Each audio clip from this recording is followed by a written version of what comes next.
Les examens d'État seront organisés, il faut compter à partir du 1er juin, il faut compter au moins minimum 5 à 6 semaines après.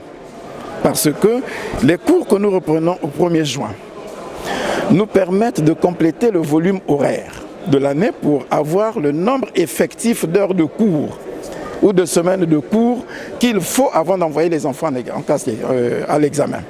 Comme vous le savez, les cours ont été arrêtés depuis le 18 mars. Nous étions juste après en période de vacances. Le 3e trimestre devait reprendre le 6 avril et en principe, pour le 3e trimestre, nous devons avoir 6 semaines de cours. Ce sont ces 6 semaines de cours que nous reprenons à partir du 1er juin. Ça va nous amener vers le 6 juillet. Quand on a complété ces 6 semaines de cours, à partir de là, on pourra commencer à programmer les examens d'État.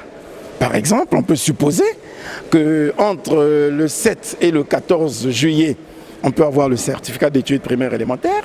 Entre le 14 juillet et le 21 juillet, on peut avoir le baccalauréat. Et entre fin juillet et début août, on peut avoir le BPC. Ça sera déterminé au niveau des cadres du ministère de l'Enseignement, au niveau du gouvernement, pour fixer le nouveau calendrier des examens. Pourquoi le Premier ministre a parlé de la reprise des cours en septembre? Comme vous le savez, on a décidé pour sauver l'année scolaire et donner les chances aux élèves que les moyennes, la moyenne de passage, pour ceux qui sont en classe de passage, ce sera on prendra en compte pour le passage des élèves en classe supérieure, en prenant en compte leur moyenne des 1er et 2e trimestres. Ce qui veut dire, un élève qui, au regard des 2 moyennes de 1er trimestre conjuguées, aura fait 10 de moyenne, il a eu par exemple 11 au 1er trimestre, 9 au 2e trimestre. Quand on conjugue les 2 moyennes, il a 20 divisé par 2, ça lui fait 10. Son passage est garanti. Mais prenez l'hypothèse de cet enfant qui aurait eu 8 au 1er trimestre. Il a eu 9 au 2e trimestre. Les 2 moyennes conjuguées lui feront à peine 8 de moyenne. Mais il était en train d'espérer de se rattraper au 3e trimestre en faisant par exemple 10 ou 11 et justifier son passage. Si on ne lui donne pas l'occasion de faire son trimestre, il aura subi un préjudice.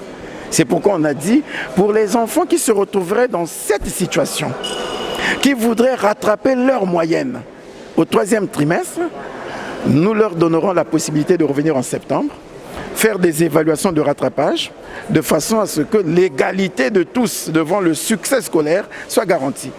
Ils feront donc leur examen de passage, leur examen de rattrapage en septembre, pour que, si nous devons reprendre les cours de façon effective, la rentrée en octobre, que nous sachions qui va en classe supérieure et qui reprend la classe. Voilà.